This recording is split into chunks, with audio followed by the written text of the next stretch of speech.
Hi and welcome everyone, I am Friar Tuck, this is my epoch. Okay, so if you are new to being homeless or you have never experienced homelessness and you're wondering like, okay, can you give me some tips on like how to deal with things out here? I've done a couple of other videos where I've talked about how to find resources and stuff like that. What I'm going to be talking about here as far as giving you your 5 tips is that these are things that most people don't realize that the homeless have to deal with on a regular basis, and these are some things that you need to be able to wrap your mind around because when you go from being housed to being homeless or to being a traveler, nomad, hobo, whatever you want to call yourself, okay, when you reach that point, your whole life is going to turn upside down and it's going to go sideways. And the first one that I really want to make sure that you are aware of is out here you have no privacy, okay? And that definitely plays into the fact that with Sam here, okay? So just to give you some ideas is that you have no privacy in the sense that I'm out in the open.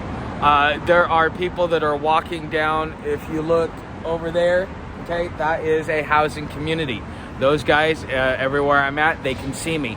If you are wherever you're at, like you're sitting on a corner, you're sitting on a bench, you don't get to go inside 4 walls and actually have any privacy being out here on the streets. And about the closest thing you can get to privacy, which still you don't really get any privacy, is taking trails or riding rails or things like that. Because, you know, here's the thing. You know, you're outside. You don't have a way to be able to sit there and say, this is my domicile, this is my dwelling, all my stuff's in here. And so therefore, you know, not having privacy is just something that you're going to have to get used to. It kind of sucks. And there are ways to be able to find a few minutes of peace, but the second somebody walks by, you lose your privacy and you're no longer able to enjoy that privacy. And in cities, doesn't matter where you're at, there's always somebody walking somewhere. And so, you know, that's just one thing that you really need to be aware of and need to be prepared for. Whether you're bugging out for SHTF and planning to go long distance from one area of the country to the other, or whatever your plans may be, this is something you need to wrap your head around, because being housed up, that is one of the main amenities that you get to enjoy, is your right to privacy. Number 2, this is something that really bugs me out here, because when there are things that happen, so let me give you a perfect example. You have no credibility, and so the example is this. I'm sitting in front of a place, and so the sidewalks are color-coded, and I'm on the area where I'm not bothering anybody. I have the legal right to be there. By the First Amendment, I have the right to fly a sign. All these different things are in my favor. But yet some lady who, because she doesn't like homeless or whatever it may be, she just came outside and like, oh, I don't want you in front of my business, da-da-da-da-da-da. If you don't move, I'm going to call the cops. Well, the thing is, you know, it becomes your word versus her word, okay? And so therefore, she can make up anything that she wants about you because she's a housed individual, she's a worker, she's at a job. She all of a sudden gets all the trust in the world, and you have none because you are looked at as a vagrant, indigent. You are looked at as a drug addict, as somebody who cannot be trusted, which must be the reason why you're out here, because you're just not trustworthy. And you know, another thing, so when I took Sam to Coalition for the Homeless, okay, when the first day I went there, I was told to go around back to go do the intake, so I went around back to do the intake.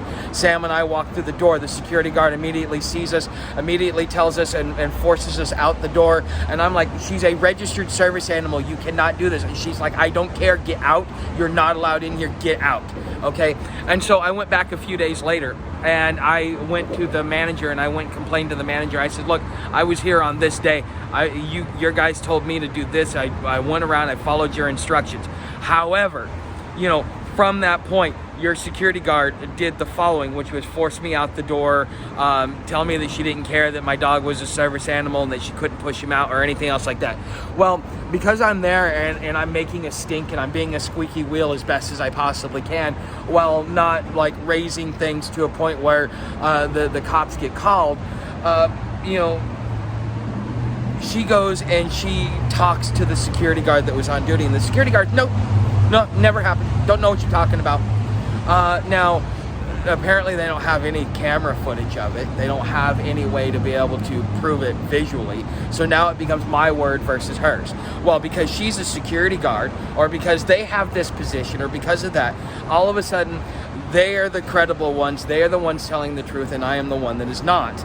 Okay? And so this is one big thing that you're going to have to realize out here is, it doesn't matter how much integrity you have. It doesn't matter how honest you are. It doesn't matter that you follow the rules. It doesn't matter, because as far as the way everybody else is concerned, is you have no credibility and you are not to be trusted at any level. And if you get dispossessed, this is going to be one of the hardest things for you to deal with, because this is going to lead me into number 3. Number 3 is hostility from the public. Okay, again, like I talked about the lady, she did what she did because she had animosity. There are people even in the comments that they say mean, cruel, just downright despicable things that you just sit there and go, are you human? Because the way you're acting is very subhuman, and you're acting like a Neanderthal, more or less. And so you have people that do this, and because you have no credibility and the fact that you have no privacy, these people, when they're on their rage and they want to take their frustrations out because they hate themselves, they hate their life, they hate everything that's going on, and so therefore they need somebody to take it out on, and they're going to take it out on somebody that can't fight back, and that if they do fight back, there's nothing that they can do about it, because again, you have no credibility, you have no privacy. So they can say whatever they want about you, and they can call the cops and do whatever it is and say whatever it is they want, and they can actually use the police. And it has happened to me on multiple occasions where you have individuals that use the police as a tool to be able to bully you because they feel that you're beneath them, or whatever their defunct thinking is.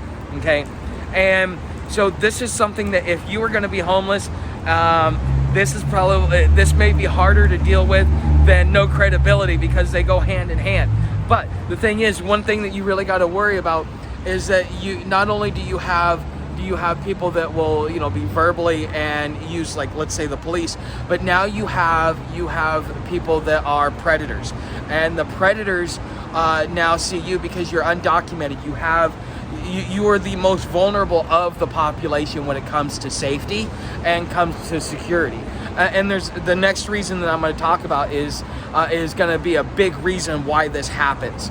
Okay, and so again, this is just something that you need to be thoughtful of and need to be prepared for, should you ever be looked at like you're in the homeless position. So let's say you're bugging out for SHTF. Well, you know what? You're going to be lumped in with the homeless. You're going to have to face this just like everybody else.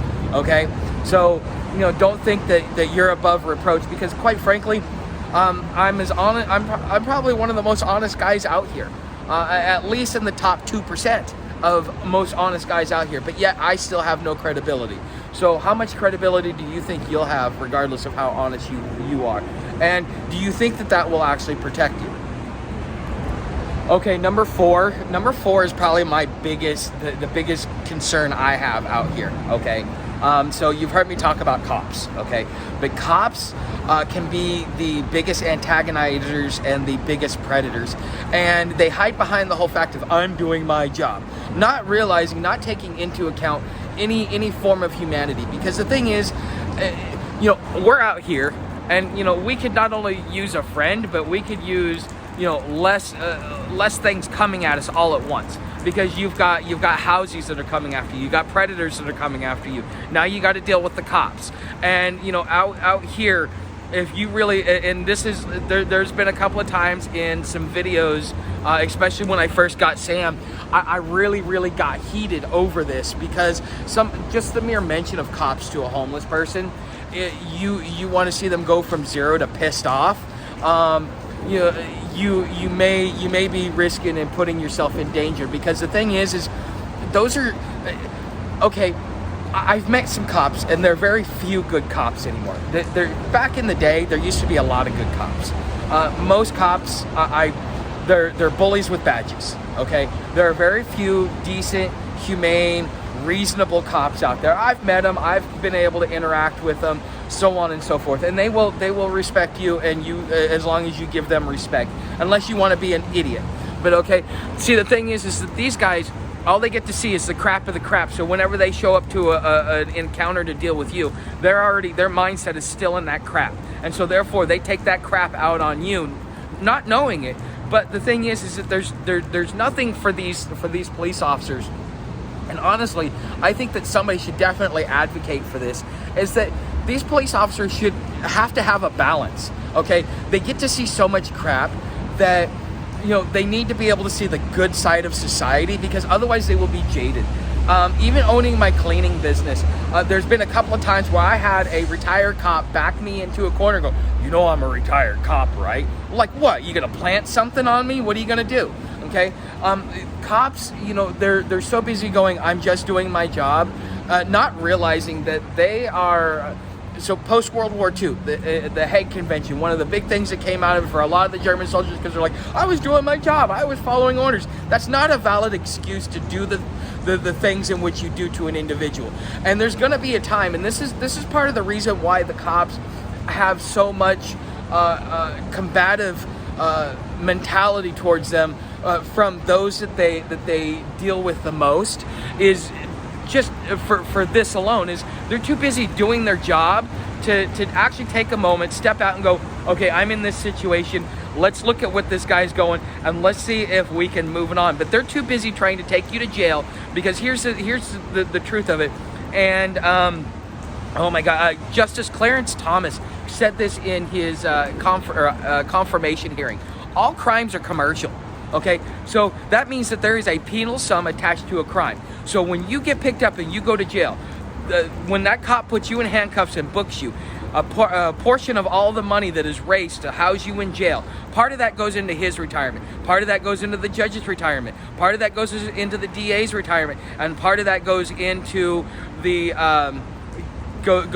public pretender's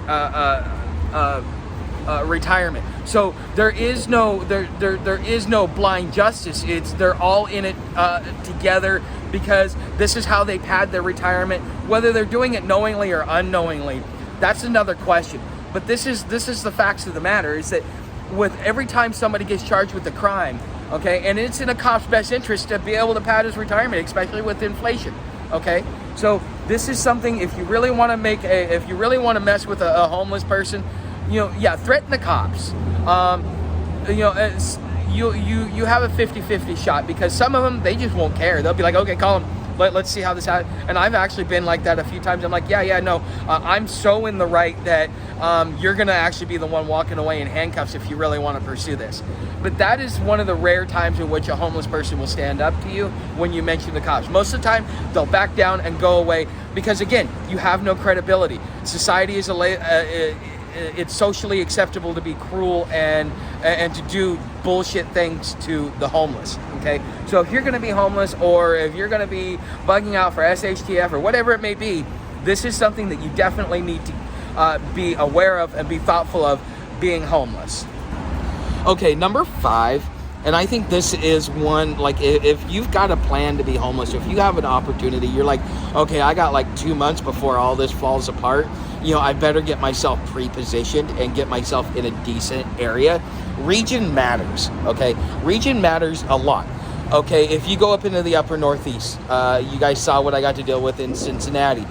There was abundance of resources, abundance of services. There was the homeless were not intimidated or harassed as much as they are, let's say, down south. Down south, you got 2 hands and you got 2 feet, and it doesn't matter that your job doesn't pay your bills. You need to go get a job anyways. Okay, that is the Southern mentality. Is they don't care. They don't care that $10 an hour doesn't even put a roof over your head and keeps you homeless. So why would you go to work? Okay, they don't understand that down here. And I mean, there's places like, okay, Florida is a little bit more tolerant, but it is more of a purple state, because politics matters as well. In the more liberal areas, it's going to be a lot safer for you in some ways when you are homeless versus doing it let's say down south. Now out west is kind of So historically, and I find this interesting, historically, as the country grew, so every time we would move east, they would do homesteading, and then the rich people, they would get wind of it beforehand because they had the connections, and so they would come in there and they would take the best property, and then the poor people were allowed to come in and pick up the scraps. Okay, and so this caused the poorest of the poor to keep moving west until they finally got all the way west. That's why the West Coast is the way it is because that's where the poor were pushed. Even during the growth and expansion of this country. Okay, so historically, with that happening, the West Coast nowadays, in present times, it makes sense that they're tolerant and that they have a larger issue with the homeless or larger homeless problems, is because as time has gone along for a couple of 100 years now, the poor have been being pushed as far west as they could go so that they could actually find a decent plot of land so that they could grow a crop. But you can't really, there's a whole nother thing into that. But anyways, guys, these are the five things you need to be concerned about when you're homeless, if you are newly being homeless. Okay, so I hope this helps you.